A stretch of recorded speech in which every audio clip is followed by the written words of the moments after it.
అమెరికాలో new Orleans ఘటన కలకలం సృష్టించింది. ఈ ఘటనలో షంషుద్దీన్ జబ్బార్ అనే ఉగ్రవాది ఉన్నట్లు FBI అధికారులు అనుమానిస్తున్నారు. కాగా జబ్బర్ కొంతకాలం సైన్యంలో పనిచేసినట్లు అధికారులు వెల్లడించారు.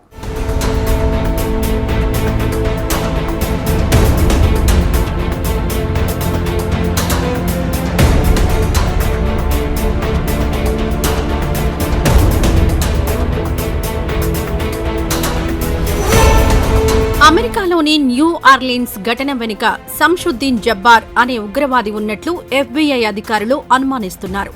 న్యూ ఆర్లిన్స్ ఘటనలో మృతి చెందిన వారి సంఖ్య 15కు చేరింది. ఈ ఘటనకు సంబంధించిన వివరాలు ఇలా ఉన్నాయి. న్యూ ఆర్లిన్స్ లో నూతన సంవత్సర వేడుకలకు జనం భారీ సంఖ్యలో గుమికూడారు. అదే సమయంలో ఓ వాహనం వేగంగా దూసుకొచ్చింది. అందులో నుంచి బయటకొచ్చిన ఓ డ్రైవర్ గుమికూడి ఉన్న జనంపైకి కాల్పులు జరిపాడు. ఈ కాల్పుల్లో 10 మంది చనిపోయారు. దాదాపు 30 మంది గాయపడ్డారు. దీంతో వెంటనే స్పందించిన పోలీసులు ట్రక్కు డ్రైవర్పై కాల్పులు జరిపారు. పోలీస్ కాల్పుల్లో ట్రక్కు డ్రైవర్ హతమయ్యాడు. కాగా నిందితుడైన షంషుద్దీన్ జబ్బార్కు ఐసిస్ ఉగ్రవాద సంస్థతో సంబంధాలున్నట్లు ప్రాథమిక సాక్ష్యాధారాలు లభించాయి. అయితే షంషుద్దీన్ జబ్బార్కు సైనిక నేపథ్యం ఉండడం ఒక విశేషం.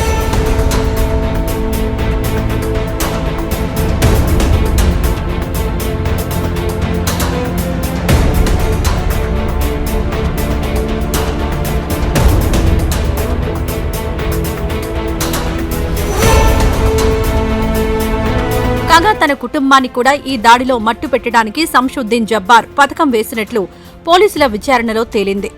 పోలీసులకు అందిన సమాచారం మేరకు షంషుద్దీన్ జబ్బార్ 2005-15 మధ్యకాలంలో అమెరికా సైన్యంలో పనిచేశాడు. ఆ సమయంలో హ్యూమన్ రిసోర్స్ అండ్ ఇన్ఫర్మేషన్ మేనేజర్గా పనిచేశాడు. అలాగే 2009 నుంచి కొన్నేళ్ల పాటు ఆఫ్ఘనిస్తాన్లో కూడా విధులు నిర్వర్తించాడు. ఆ తర్వాత 2015-20 వరకు ఆర్మీ రిజర్వులో ఐటీ నిపుణుడిగా కూడా పనిచేశాడు. అయితే సైన్యంలో పనిచేసినప్పటికీ జబ్బార్ ఎన్నడూ నేరుగా యుద్ధంలో పాల్గొనలేదని అమెరికన్ ఆర్మీ అధికారులు వెల్లడించారు. అంతేకాదు ఈ ఏడాది ఆగస్టులో నౌకాదళంలో చేరడానికి కూడా జబ్బార్ క్వాలిఫై అయ్యాడు. అయితే కొన్ని కారణాల వల్ల అతడి పేరు తొలగించినట్లు అధికారులు వెల్లడించారు.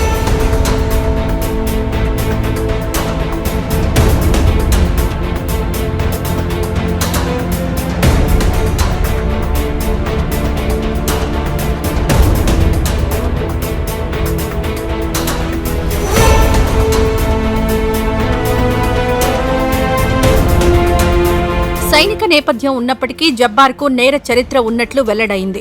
2014లో డ్రంక్ అండ్ డ్రైవ్ సోదాల్లో దొరికినట్లు రికార్డులు తెలియజేశాయి. అలాగే 2002లో హారిస్ కౌంటీలో ఓ చిల్లర దొంగతనం కేసులో చిక్కుకున్నట్లు తెలిసింది. కాగా నిందితుడు జబ్బార్ను ఐసిస్ లోన్ వుల్ఫ్గా అధికారులు అనుమానిస్తున్నారు.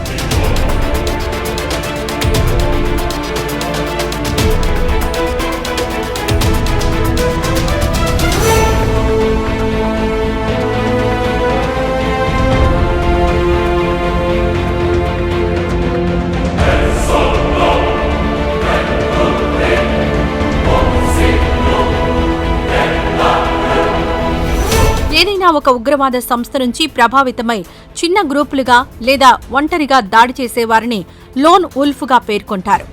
అమెరికాలో ప్రస్తుతం జరుగుతున్న దాడులన్నీ లోన్ వుల్ఫ్ రూపంలోనే ఉంటున్నాయి.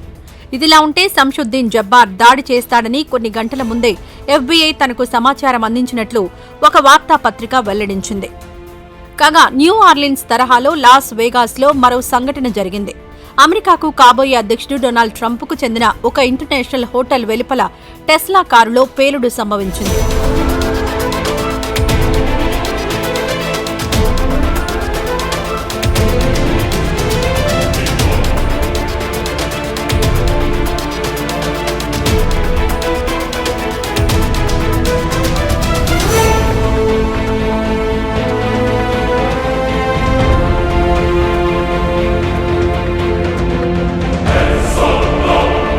ఈ సంఘటనలో ఒకరు ప్రాణాలు కోల్పోగా 7గురు గాయపడ్డారు. అయితే న్యూ ఆర్లిన్స్, లాస్ వేగాస్ సంఘటనల మధ్య సంబంధం ఉండే అవకాశాలున్నాయని అపర కుబేరుడు టెస్లా అధినేత ఎలన్ మస్క్ అనుమానాలు వ్యక్తం చేశారు. ఇదిలా ఉంటే న్యూ ఆర్లిన్స్ సంఘటనపై డొనాల్డ్ ట్రంప్ స్పందించారు. వలసల కారణంగా కొంతకాలంగా అమెరికాలో క్రైమ్ రేట్ పెరిగిందన్నారు. ఇదే విషయమై గతంలో తాను చెప్పిన మాటలు నిజమనడానికి తాజా ఘటనే ఉదాహరణ అన్నారు డొనాల్డ్ ట్రంప్.